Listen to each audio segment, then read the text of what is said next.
Saat ini kita akan membuka ibadah kita, mari kita bersama-sama untuk berdoa. Bapa di dalam surga, kami bersyukur, berterima kasih atas kebaikan-Mu.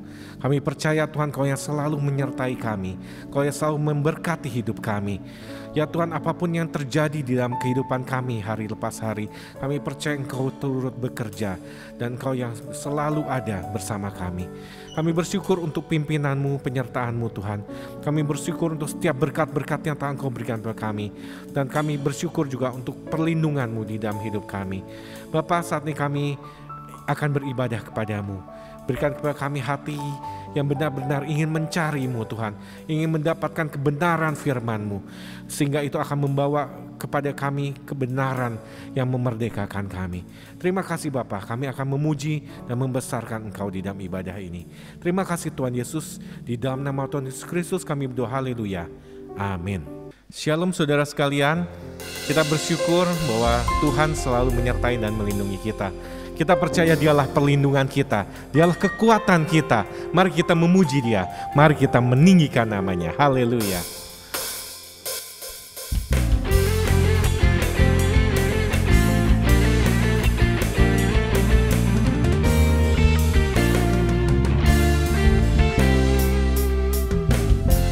Tuhanlah kekuatan dan mazmurku,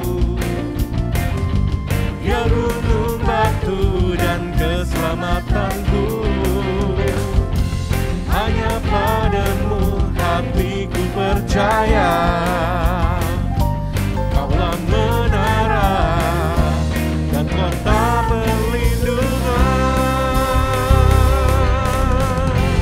Ku mau selalu bersyukur sebab cinta-Mu padaku takkan pernah berubah. Hatiku percaya, walau bumi bergoncang, gunung-gunung beranjak, namun kasih setia-Mu tak pergi dariku. Haleluya.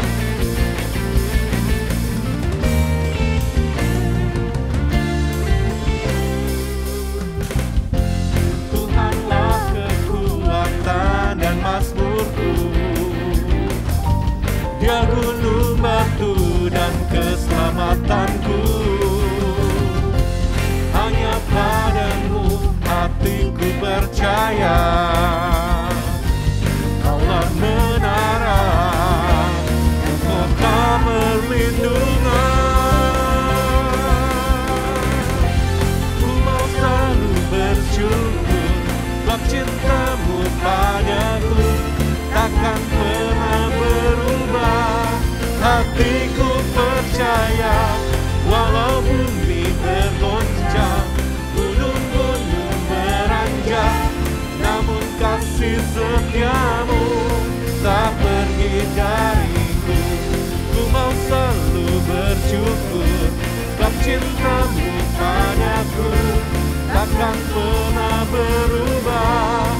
Hatiku percaya, walau bumi bergoncang, gunung-gunung beranjak, namun kasih setia-Mu tak pergi dariku. Ku mau selalu bersyukur sebab cinta-Mu padaku takkan pernah berubah. Hatiku percaya, walau bumi bergoncang, gunung-gunung beranjak, namun kasih setia-Mu tak pergi dariku. Kasih setia-Mu tak pergi dariku. Kasih setia-Mu tak pergi dariku. Haleluya.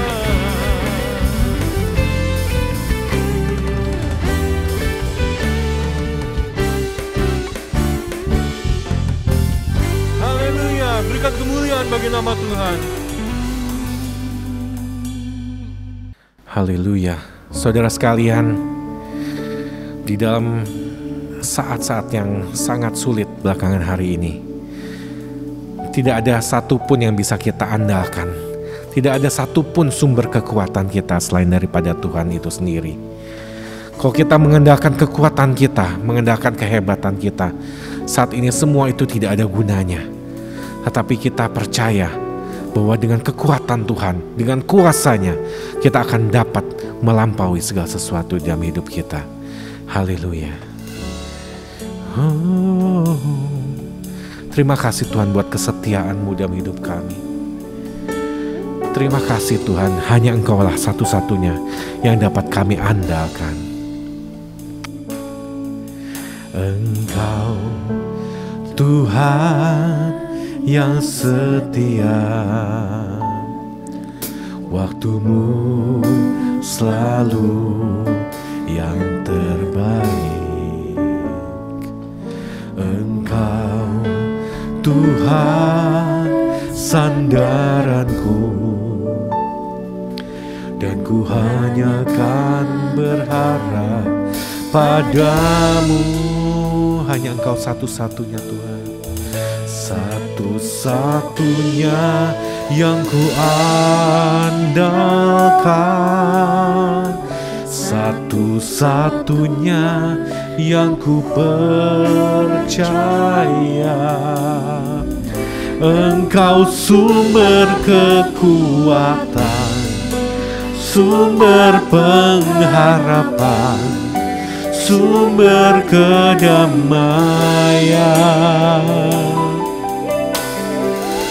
Satu-satunya yang ku andalkan, satu-satunya yang ku percaya. Engkau Tuhan memberkati, Tuhan penyembuhku, Tuhan pemulihku. Haleluya. Engkau Tuhan yang setia, waktu-Mu selalu yang terbaik. Engkau Tuhan sandaranku, dan ku hanya akan berharap padamu. Satu-satunya yang ku andalkan, satu-satunya yang ku percaya. Engkau sumber kekuatan, sumber pengharapan, sumber kedamaian. Engkau satu-satunya, satu-satunya yang ku andalkan, satu-satunya yang ku percaya. Engkau Tuhan memberkati, Tuhan penyembuhku, Tuhan pemulihku. Satu-satunya yang ku andalkan, satu-satunya yang ku andalkan, satu-satunya yang ku percaya. Engkau sumber kekuatan, sumber pengharapan, sumber kedamaian. Satu-satunya yang ku andalkan, Engkau satu-satunya Tuhan yang ku percaya. Engkau Tuhan memberkati, Tuhan penyembuhku, Tuhan pemulihku.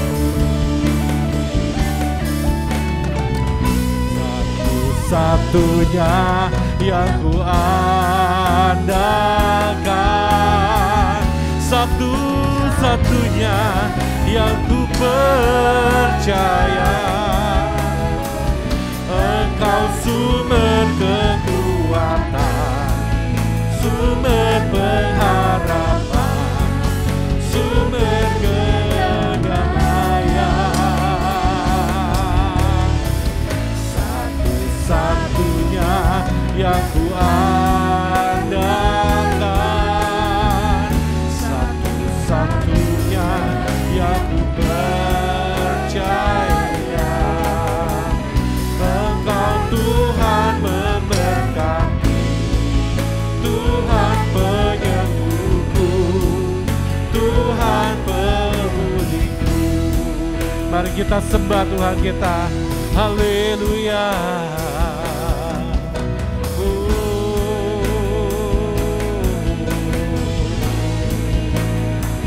Kami sembah Engkau Tuhan. Haleluya. Engkau penyembuhku, Engkau pemulihku, Engkau sumber kekuatan di dalam hidupku. Hanya Kau tempat kami berharap, hanya Kau tempat kami bersandar. Tuhan, di hadirat-Mu ku rasakan kedamaian. Oh, hanya Kau Tuhan tempat kami berharap. Haleluya, haleluya. Terima kasih, terima kasih Tuhan. Terima kasih Tuhan. Engkaulah tempat kami berharap. Engkaulah tempat kami menaruh kepercayaan kami Tuhan. Sebab Engkaulah pelindung kami. Engkau telah menara kekuatan kami. Oh Tuhan, hanya Engkau yang dapat kami andalkan.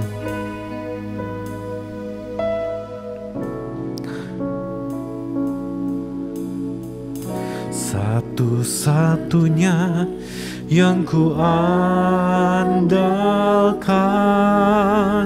satu-satunya yang ku percaya. Engkau sumber kekuatan, sumber pengharapan, sumber kedamaian. Satu-satunya yang ku andalkan, satu-satunya yang ku percaya.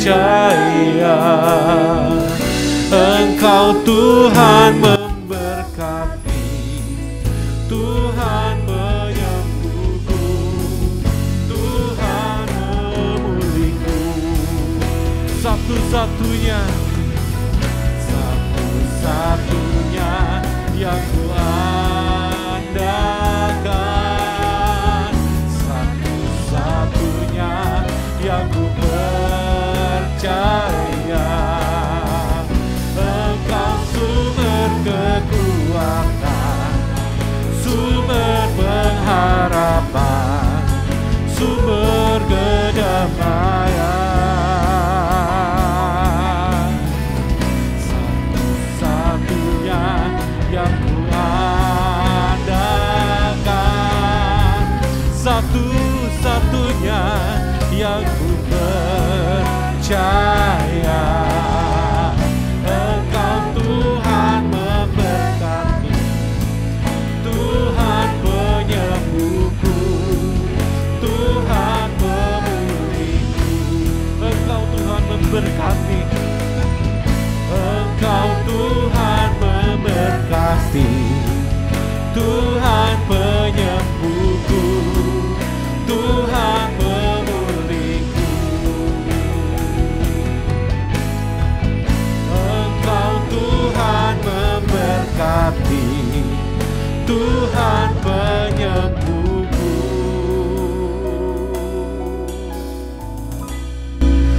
Tuhan pemulihku.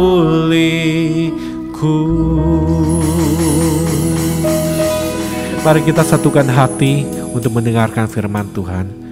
Bapa di dalam surga, kami bersyukur karena kami tahu Tuhan, Kau yang selalu melindungi kami.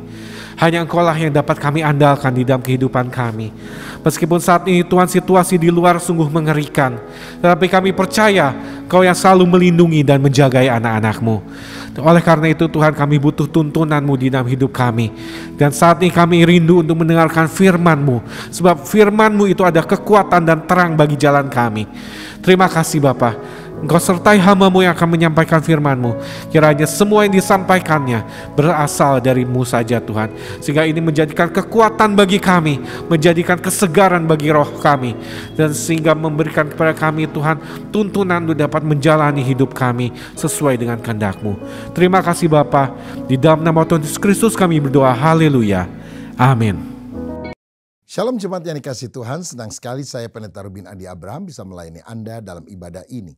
Hari ini saya akan menyampaikan firman dengan judul Bersiaga di Akhir Zaman.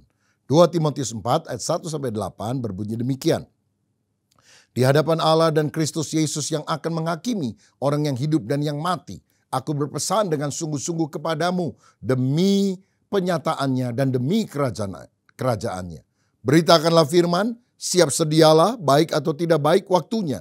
Nyatakanlah apa yang salah, tegurlah dan nasihatilah dengan segala kesabaran dan pengajaran. Karena akan datang waktunya orang tidak dapat lagi menerima ajaran sehat, tetapi mereka akan mengumpulkan guru-guru menurut kehendaknya untuk memuaskan keinginan telinganya.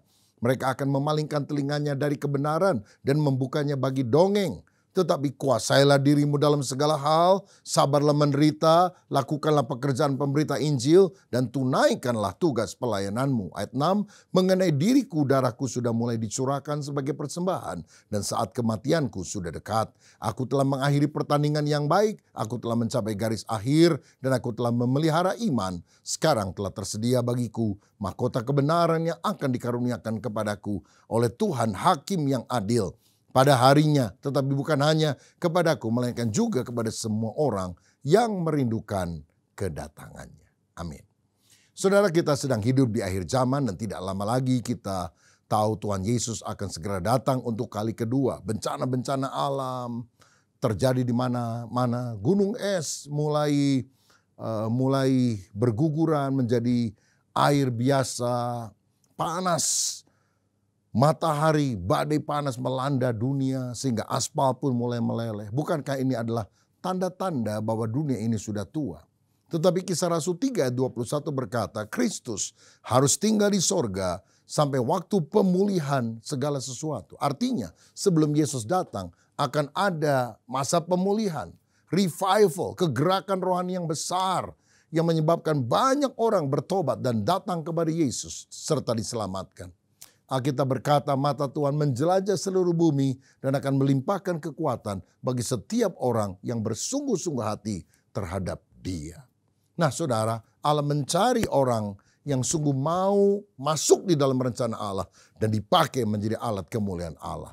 Inilah panggilan bagi kita umat percaya yang hidup di akhir zaman.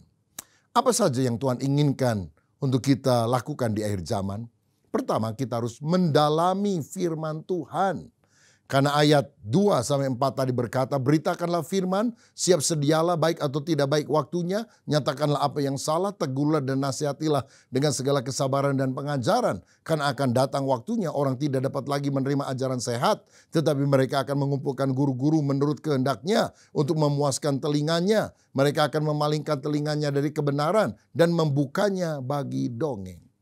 Salah satu tanda zaman yang disebut oleh Yesus secara jelas adalah akan muncul nabi-nabi palsu, guru-guru palsu, penyesat-penyesat, saudara. Mereka adalah orang yang tidak percaya bahwa Yesus adalah Tuhan. Dan kemudian mereka mulai menyebarkan ajaran kemana-mana. Sekarang ini ada ajaran di China, katanya Mesias sudah datang. Tapi bukan dalam bentuk laki-laki, yaitu Yesus, tapi dalam bentuk perempuan. Mereka menyebut sebagai gereja Tuhan yang maha kuasa. Oh, sosial medianya sangat agresif termasuk di Indonesia. Hati-hati dengan klaim bahwa Mesias telah datang dalam rupa wanita. Saudara, ada banyak juga sekarang ini ajaran yang ekstrim, aneh-aneh. Ada pengajaran penginjilan kepada arwah, kepada setan. Dan kadang-kadang jemaat pun suka sensasi yang hanya menyenangkan telinganya. Ya, orang baru bertobat dari agama seberang, wah disuruh bersaksi, menjelek-jelekan agama yang lama. Itu tidak membangun iman kita juga, tidak memperdalam pengenalan kita akan Allah juga. Sehingga banyak orang akhirnya terombang-ambing oleh berbagai arus dunia. Alkitab berkata bahwa umatku binasa karena tidak mengenal Allah. Hosea 4 ayat 6. Bahkan di ayat 14c dikatakan umat yang tidak berpengertian akan runtuh. Tapi sebaliknya Daniel 11 ayat 32 berkata, tetapi umat yang mengenal Allahnya akan tetap kuat dan bertindak. Makanya pada waktu ini kita harus lebih banyak membaca firman, mendalami firman, agar kita menjadi orang Kristen yang kokoh imannya, tidak mudah ditipu oleh berbagai ajaran di sosial media dan sebagainya. Di Amerika itu ada tim pemberantas uang dolar palsu, saudara. Lalu seorang pernah tanya, oh berarti Anda harus memeriksa banyak sekali uang-uang palsu supaya bisa membedakan dengan yang asli. Mereka bilang, enggak, kami hanya teliti betul dolar yang asli. Dan karena kami tahu betul mana yang asli, dengan gampang kami bisa membedakan dengan yang palsu. Begitu juga dengan kehidupan kita. Tuhan mau kita mengenal kebenaran sehingga kita benar-benar bisa membedakannya dari hal yang tidak benar. Alkitab berkata supaya kita bertekun di dalam pembacaan kitab suci. Dan kita kemudian meneruskan firman dalam bentuk penjelasan, nasihat, teguran, khotbah dan sebagainya. Dalam 1 Petrus 3 ayat 15 dikatakan, tetapi kuduskanlah Kristus di dalam hatimu sebagai Tuhan. Dan siap sedialah pada segala waktu untuk memberi pertanggungan jawab kepada tiap-tiap orang yang meminta pertanggungan jawab daripada kamu tentang pengharapan yang ada padamu. Tetapi haruslah dengan lemah lembut dan hormat. Kita itu harus mengerti firman dan bisa menjelaskan secara bertanggung jawab kepada orang lain. Kalau orang tanya tentang Allah itu satu apa tiga?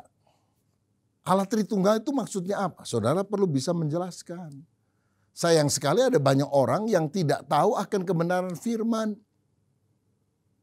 Satu kali ada seorang pendeta masuk ke ruangan kelas dan dia tanya, anak-anak, ada yang tahu nggak siapa yang merobohkan tembok Yeriko? Semuanya diem. Pendeta kemudian tunjuk anak yang paling belakang. Ya, kamu tolong kasih tahu siapa yang merobohkan tembok Yeriko. Anak itu pucat, dia bilang, bukan saya om, benar bukan saya. Oh, pendeta aneh juga, kok jawabannya begitu. Dia yang melirik kepada guru sekolah minggu.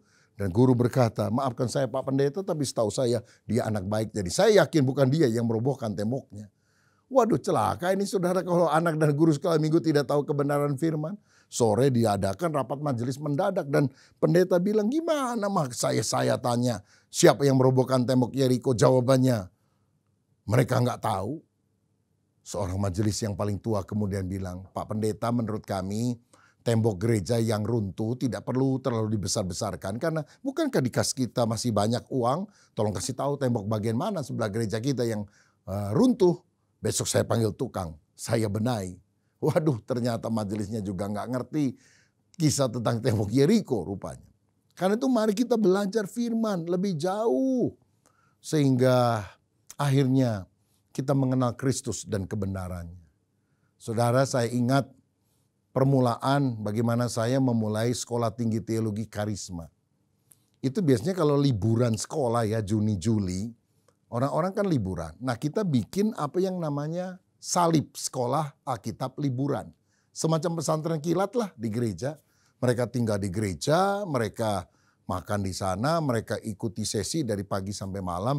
Dan diikuti oleh anak-anak muda dari berbagai kota. Mereka diisi dengan firman, didoakan, dilawat oleh Tuhan. Dan kemudian kita lakukan lebih rutin dan itulah yang menjadi cikal bakal dari sekolah tinggi teologi karisma. Kerinduan untuk mengenal Tuhan menyebabkan kita mau sungguh-sungguh mengenal lebih dalam dan dipakai oleh Dia.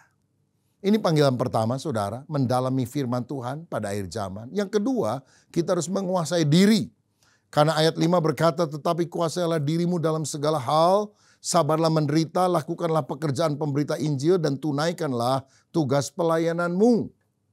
Tuhan mau kita punya disiplin rohani dengan kuasa Roh Kudus mengalahkan kedagingan. Karakter ilahi harus muncul, buah roh harus mengalir. Bukan hanya pengetahuan firman, tapi karakter yang penting.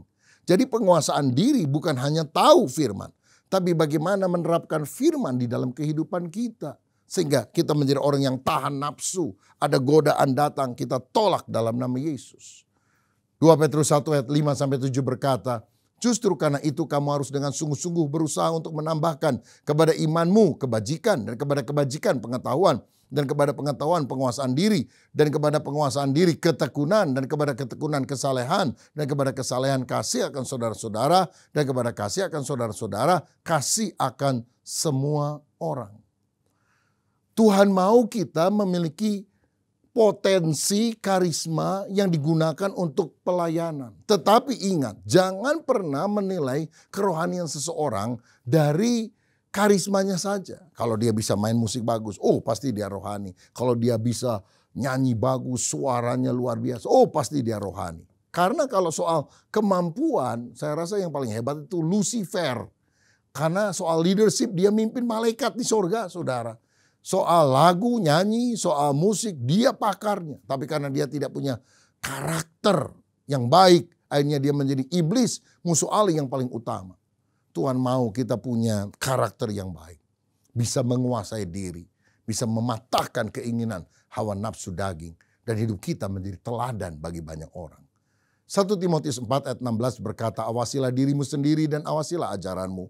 Bertekunlah dalam semuanya itu, karena dengan berbuat demikian engkau akan menyelamatkan dirimu dan semua orang yang mendengarkan engkau. Jadi teladan, awasi diri kita dan ajaran kita. Di ayat 12 dikatakan, jangan seorang pun menganggap engkau rendah karena engkau muda. Jadilah teladan bagi orang percaya. Pertama, dalam perkataanmu. Kedua, dalam tingkah lakumu. Ketiga, dalam kasihmu. Keempat, dalam kesetiaanmu. Dan kelima, dalam kesucianmu.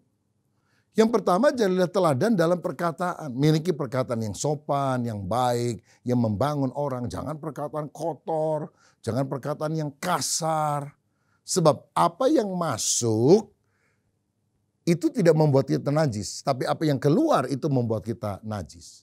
Saudara makan sate babi, halal. Saudara maki orang, babi lu, haram. Makanya saudara kita mesti jaga perkataan kita. Dari perkataan-perkataan yang porno, perkataan tentang gosip, perkataan kepahitan. Kalau orang pergi ke dokter, dicek kesehatannya, dia bilang, buka mulut, dilihat lidahnya. Karena sehat nggak sehat seseorang bisa kelihatan dari lidahnya, saudara.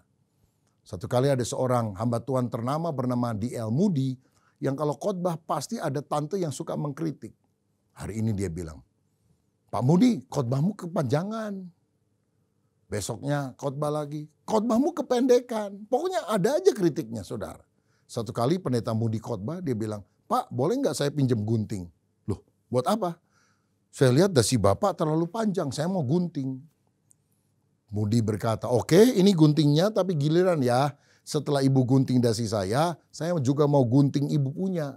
Karena kepanjangan. Apa Pak? Apa rambut saya? Bukan, mulutmu itu, lidahmu terlalu panjang, saya mau gunting.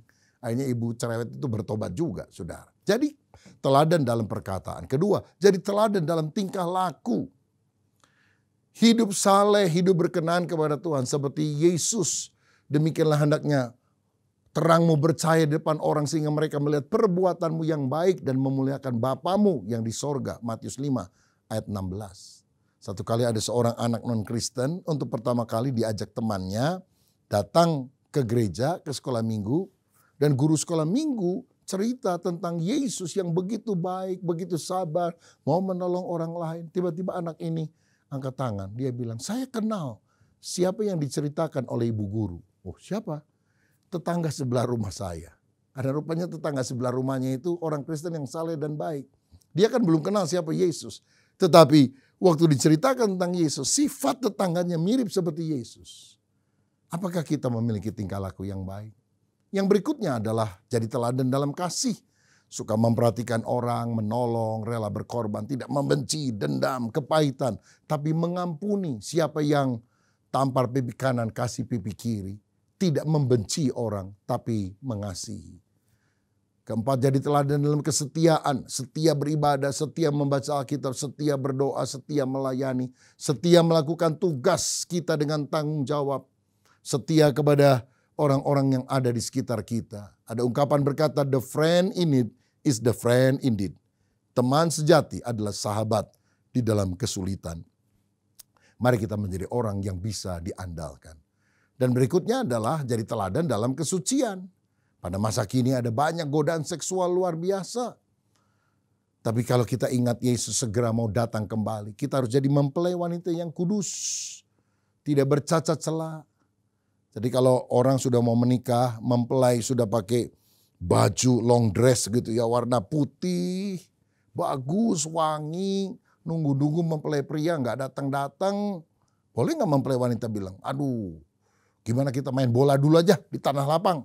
Ya itu bajunya akan rusak saudara sekalian. Biar kita menjaga diri supaya kita ditemukan Tuhan siap pada waktu kedatangannya.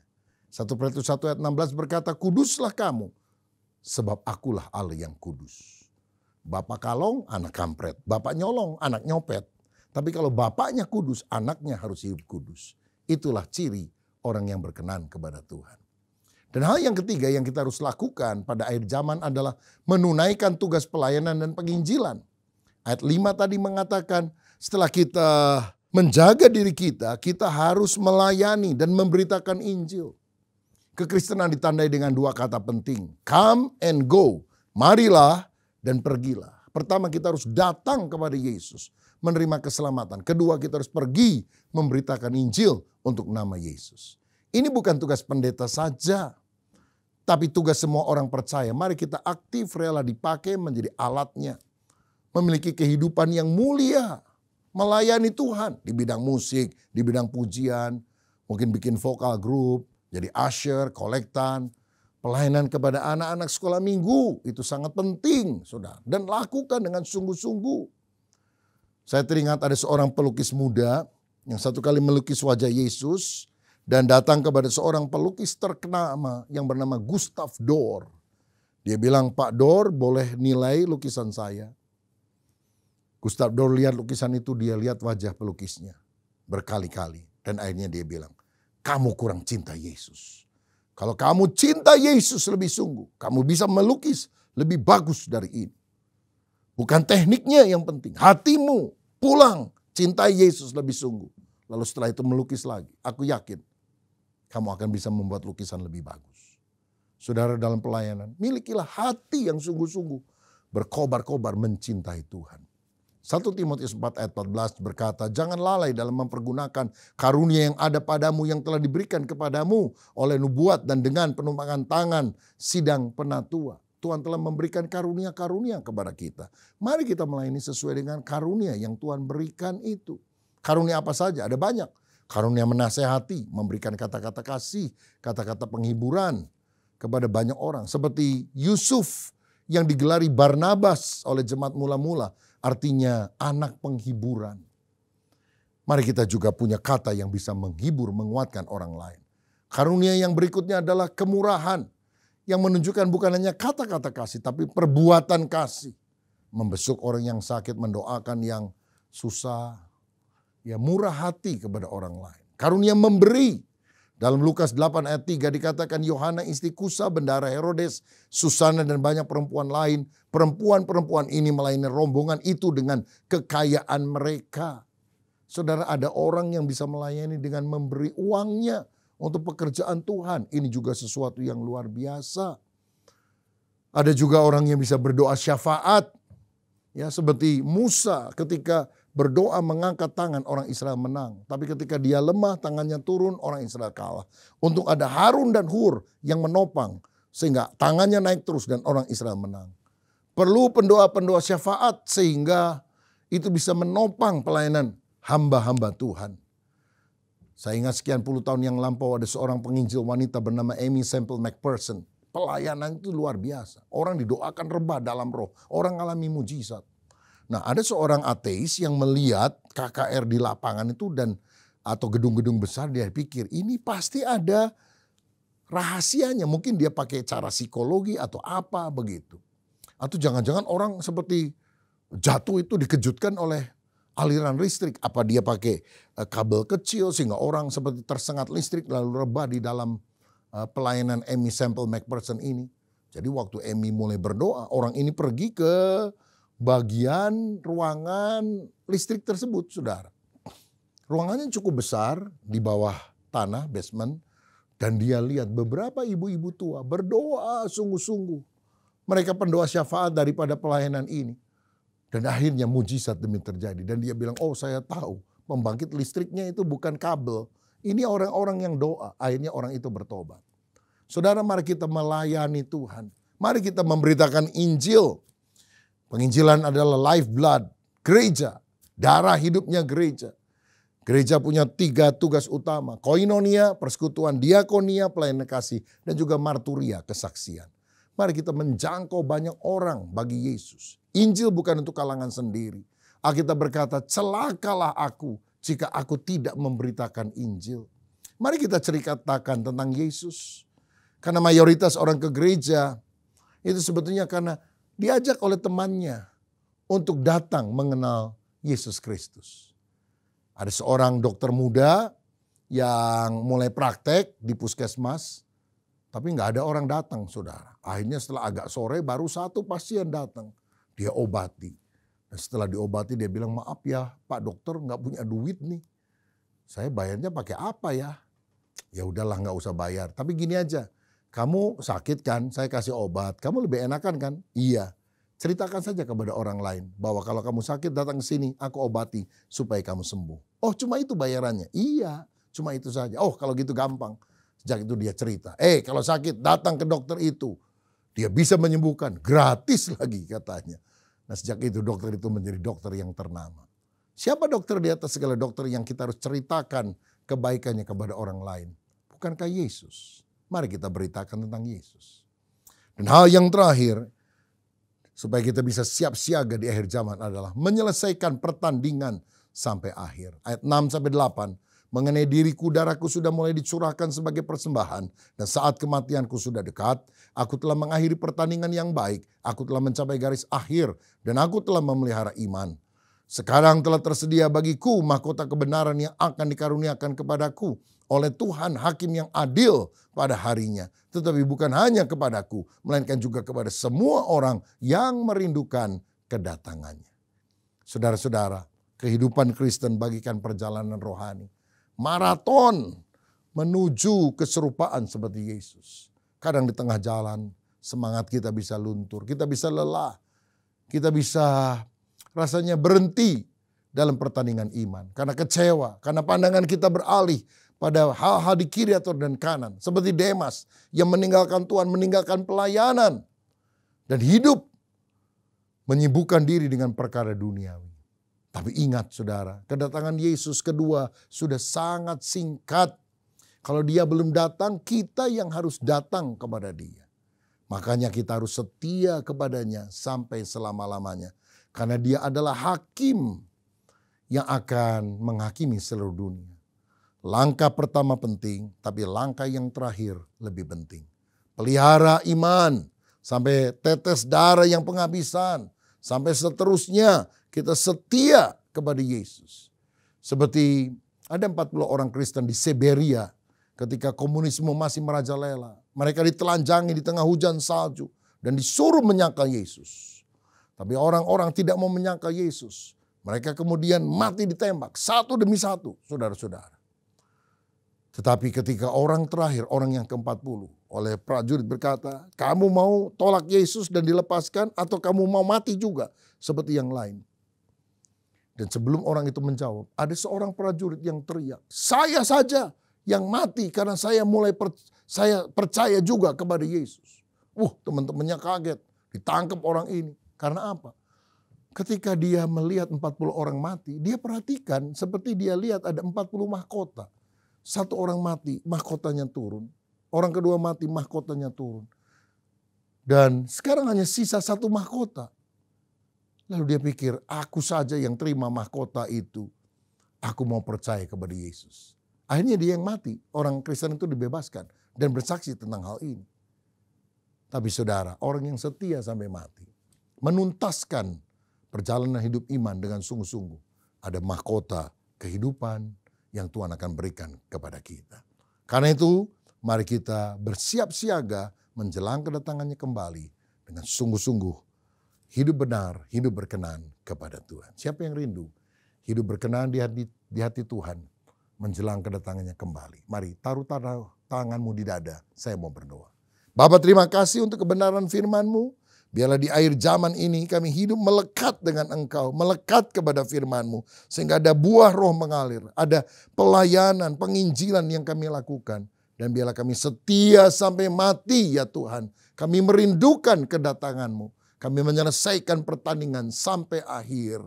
Dengan sungguh menjadikan Yesus sebagai segala-galanya dalam hidup kami. Berkati anak-anak-Mu yang sudah menerima firman Allah ini. Sehingga di akhir zaman ini kami juga setia selamanya kepada Yesus. Dalam nama Yesus kami berdoa dan mengucap syukur. Haleluya. Amin. Tuhan Yesus memberkati.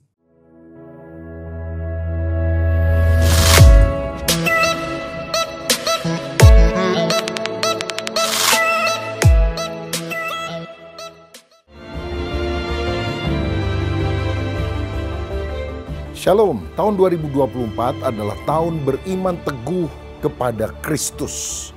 Dan untuk itu kita harus berakar pada firman. Karena Roma 10 ayat 17 berkata, jadi iman timbul dari pendengaran dan pendengaran oleh firman Kristus.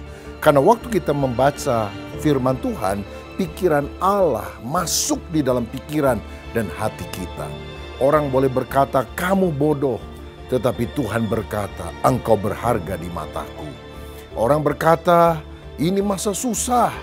Tetapi firman berkata, Tuhan beserta kita senantiasa. Orang boleh berkata, kamu sakit parah, tidak mungkin sembuh. Tetapi Alkitab berkata, oleh bilur Yesus, aku sudah sembuh. Dan kalau kita sungguh berpegang pada firman, iman kita akan kuat dan kita akan mengalami kemenangan. Shalom saudara sekalian, Tuhan telah pelihara kita sepanjang tahun 2023 dan kita percaya 2024 Tuhan juga pasti akan menyertai kita. Dan sebagai rasa syukur kita, maka sepanjang bulan Januari ini kita diberi kesempatan untuk memberikan persembahan buah sulung kepada Tuhan. Sebagai rasa syukur setahun Tuhan sudah menolong saya dan pasti Tuhan juga akan menyertai saya. Amsal 3 ayat 9-10 berkata, muliakanlah Tuhan dengan hartamu dan dengan hasil pertama dari segala penghasilanmu. Maka lumbung-lumbungmu akan diisi penuh sampai melimpah-limpah dan bejana pemerahanmu akan meluap dengan air buah anggurnya. Kalau kita memberi dengan tulus, berkat Tuhan akan dicurahkan. Saudara bisa memberikan lewat amplop atau transfer melalui nomor yang tertera dan biarlah berkat Allah melimpah.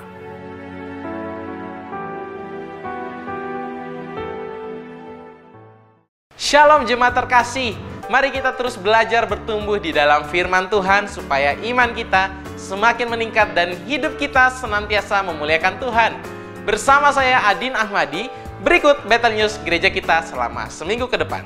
Kami mengucapkan selamat datang bagi saudara yang baru pertama kali hadir beribadah bersama dengan kami pada hari ini. Kami senang saudara bisa bergabung bersama kami di ibadah hari ini. Ibadah Raya Onsite diadakan setiap hari Minggu pada pukul 8.30 dan 10.30 di gereja lantai 1. Bagi saudara yang belum bisa beribadah secara onsite karena terkendala jarak dan kesehatan, saudara juga bisa mengikuti ibadah online yang dilayani oleh Bapak Gembala Pendeta Rubin Adi Abraham yang tayang setiap hari Minggu pukul 6 pagi di YouTube channel GBI Bethel Harapan Indah.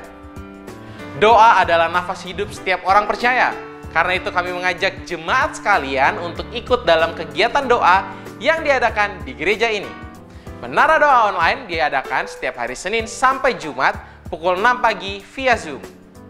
Doa Malam Mujizat diadakan setiap hari Kamis secara onsite di gereja pada pukul 19.30 di lantai 2. Menara Doa Pagi diadakan secara onsite setiap hari Sabtu di gereja lantai 2 pada pukul 8 pagi. Komunitas kecil adalah salah satu fondasi gereja kita. Di tempat ini kami menyebutnya dengan nama BCOM, Bethel Community. tempat di mana anggota jemaat bisa bertumbuh di dalam persekutuan dan firman. Diadakan setiap hari Rabu dan Jumat di wilayah masing-masing. Bagi saudara yang rindu bergabung dengan BIKOM, silakan menghubungi koordinator ibadah setelah ibadah selesai. Bagi kaum wanita, ada Komsel WBI yang diadakan setiap hari Sabtu kedua dan 4 secara onsite pukul 11 siang di gereja lantai 2. Mari para wanita Bethel ikutlah dan bertumbuh bersama-sama. Bagi kaum dewasa muda, mari ikuti Komsel Dewasa Muda yang diadakan setiap hari Sabtu pukul 17.30 sore. Untuk info lebih lanjut, silakan menghubungi Bapak Alex Ronald. Kami juga mendorong para generasi muda untuk mengikuti ibadah Bethel Youth dan Teens yang diadakan setiap hari Sabtu pukul 17.30 atau setengah 5 sore bertempat di gereja lantai 1. Dan pada minggu ini, tanggal 20 Januari kita akan dilayani oleh Kak Losania Fernanda. Ibadah raya setiap minggu juga disertai dengan ibadah anak atau Bethel Kids Ministry. Papa Mama, ayo arahkan anak-anaknya untuk ikut ibadah Bethel Kids di gereja lantai 3. Ibadah raya onsite hari Minggu tanggal 21 Januari pukul 8.30 dan 10.30 akan dilayani oleh PDP Christopher Santoso dengan tema Iman dan Janji Tuhan. Ada kabar gembira untuk jemaat sekalian. Kami dari Komisi Kedukaan akan mengadakan gerakan Sahabat Duka untuk membantu jemaat yang sedang berduka atau kehilangan orang yang terkasih dengan memfasilitasi kebutuhan-kebutuhan kedukaan seperti ambulans, peti jenazah, sarung tangan dan kaos kaki, lilin, kain tile, kotak duka, buku tamu, perapihan jenazah, stiker, rombongan, dan lain-lain. Fasilitas ini bisa jemaat dapatkan dengan cara menjadi member Sahabat Duka dengan syarat sebagai berikut. Menjadi jemaat tetap di GB Bethel Harapan Indah, melengkapi data dan kartu keluarga, membayar uang pendaftaran sebesar 100.000 per keluarga, membayar iuran bulanan sebesar 20.000 per bulan per keluarga. Untuk keterangan lebih lanjut dapat menghubungi Ibu Juni. Jangan lupa untuk follow media sosial kami di GB Bethel Jakarta dan GB Bethel Harapan Indah untuk mengetahui update dan info gereja sepekan. Demikian Bethel News minggu ini. Mari tetap semangat. Immanuel, Tuhan memberkati. Siapkan hati dan terimalah berkat dari Tuhan. Tuhan memberkati rumah tanggamu, Tuhan memberkati pekerjaanmu, Tuhan memberkati kesehatanmu, Tuhan memberkati keuanganmu, dan Tuhan memberkati pertumbuhan rohanimu. Sekarang, terimalah berkat daripada Allah Bapa, cinta kasih dalam Tuhan Yesus Kristus, dan melalui persekutuan yang indah dalam kuat kuasa Roh Kudus, tinggal tetap menyertai kita mulai hari ini sampai Maranatha, Yesus Kristus datang pada kali yang kedua. Yang percaya dan sudah diberkati Tuhan, mari katakan bersama, amin. Shalom, Tuhan memberkati kita. Terima kasih Yesus, terima kasih Yesus, ku beri syukur hanya bagimu, ya Allahku, ya Tuhanku. Terima kasih Yesus, terima kasih Yesus, ku beri syukur hanya bagimu, terima kasih Yesus.